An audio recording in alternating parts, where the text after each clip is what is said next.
আজকে আছে Kolkata night Riders ও Chennai super কিংসের ম্যাচ এবং এই দুটো দলের মধ্যে আইপিএলে এখন পর্যন্ত 32টা ম্যাচ হয়েছে।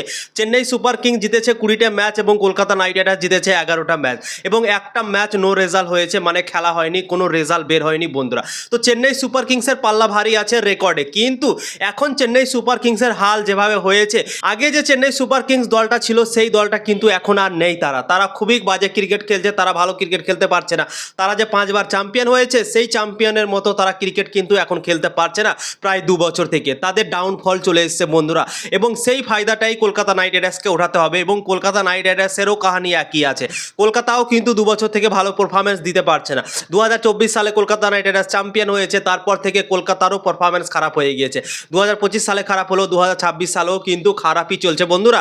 যতদিন থেকে আজিঙ্কে রাহানে কলকাতার ক্যাপ্টেন হয়েছে, কলকাতার ভাগ্য পরিবর্তন হয়ে গেছে মনে হচ্ছে। কলকাতা নাইট রাইডার্স ভালো করতেই পারছে না।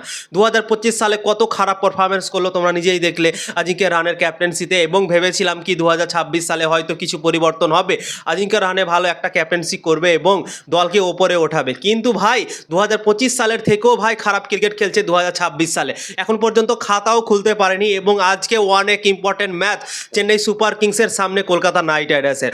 আজকে যদি কোনো রকম ভাবে কলকাতা যদি ভাগ্যবশত হেরে যায়, তাহলে কিন্তু এই আইপিএল 2026 সালে প্লে অফের স্বপ্নটা অনেকটা ভেঙে চুরমাচ্চার হয়ে যেতে পারে বন্ধুরা। তো আজকে কলকাতা নাইট রাইডার্সকে হার হালে ম্যাচ জিততে হবে এবং ভালো ক্রিকেট খেলতে হবে। তো কলকাতা নাইট রাইডার্স কামব্যাক করেছিল, এর আগের ম্যাচটা লখনৌ সুপার জায়ান্টসের বিপক্ষে খেলেছিল, সেখানে ভালো পারফরমেন্স দেখতে পাওয়া গিয়েছিল, হাড্ডাহাড্ডির লড়াই দেখতে পাওয়া গিয়েছিল। কলকাতা এক মুহূর্তে তো জিতেই গিয়েছিল মনে হচ্ছিল দেখে, লাস্ট 4 ওভারে যখন 54 রান প্রয়োজন ছিল তখন মনে হয়েছিল কি কলকাতা ম্যাচ জিতবে, কিন্তু লাস্ট মুহূর্তে ডেথ বোলিংয়ের জন্য হেরে গেল ম্যাচ, তোমরা তো নিজেই দেখেছিলে। তো সেই ম্যাচটাতে কলকাতা ভালো ক্রিকেট খেলেছিল, ব্যাটিংও মোটামুটি ভালোই করেছিল, কেননা সেই পিচটা স্লো ছিল, 180+ রান করেছিল এবং লখনৌ সুপার জায়ান্টস সেই রানটা তাড়া করতে গিয়ে তারা সমস্যার মধ্যে পড়েছিল। কিন্তু সেই ম্যাচটা যদি জিতে নিত কলকাতার জন্য ভালো হতো, কিন্তু যেহেতু কলকাতা পারলো না সেই ম্যাচটা জিততে, এই ম্যাচটাতে কারোয়া মারোওয়ালা হয়ে গিয়েছে সিএসকের সামনে। এই ম্যাচটা হার হালে জিততে হবে এবং কলকাতাকে ভালো একটা প্লেইং 11 বানাতে হবে।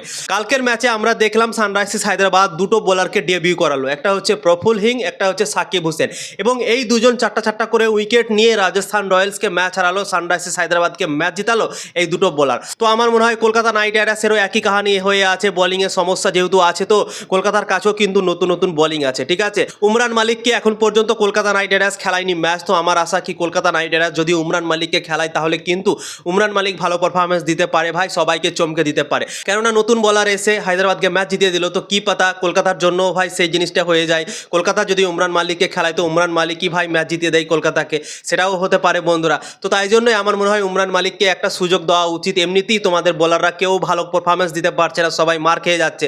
তো উমরান মালিকের সাথেই আমার মনে হয় যাওয়া উচিত, তার সাথে রিস্ক নেওয়া উচিত এবং তাকে খেলানো উচিত। আমার মনে হয় তার কাছে গতি আছে, গতিতে এসে বিট করতে পারে এবং আউট করতে পারে বন্ধুরা। তো আমার মনে হয় উমরান মালিককে সুযোগ দেওয়া উচিত এবং তাকে ম্যাচ দেওয়া উচিত বন্ধুরা। এবং আরও একটা বোলার কলকাতার কাছে আছে, লেফট আর্ম বোলার আছে সৌরভ দুবে, তার নাম, সে কিন্তু আইপিএলে এখন পর্যন্ত ম্যাচ খেলার সুযোগ পায়নি। তো তাকে যদি কলকাতা নাইট রাইডার্স খেলায় তাহলে কিন্তু কলকাতার জন্য ভালো হতে পারে এবং কলকাতা ম্যাচ জিততে পারে বন্ধুরা। তো কলকাতা নাইট রাইডার্সকে ভাবতে হবে এবং বোলিংয়ে পরিবর্তন করতে হবে। আমার মনে হয় বোলিংয়ে কলকাতা নাইট রাইডার্স পিছিয়ে থেকে যাচ্ছে, ব্যাটিংয়েও তো মোটামুটি করে নিচ্ছে, কিন্তু বোলিংয়ে কলকাতা নাইট রাইডার্স হেরে যাচ্ছে। যে কাজটা হায়দ্রাবাদের সাথেও হচ্ছিল সেই কাজটা কিন্তু কলকাতার সাথেও হচ্ছে।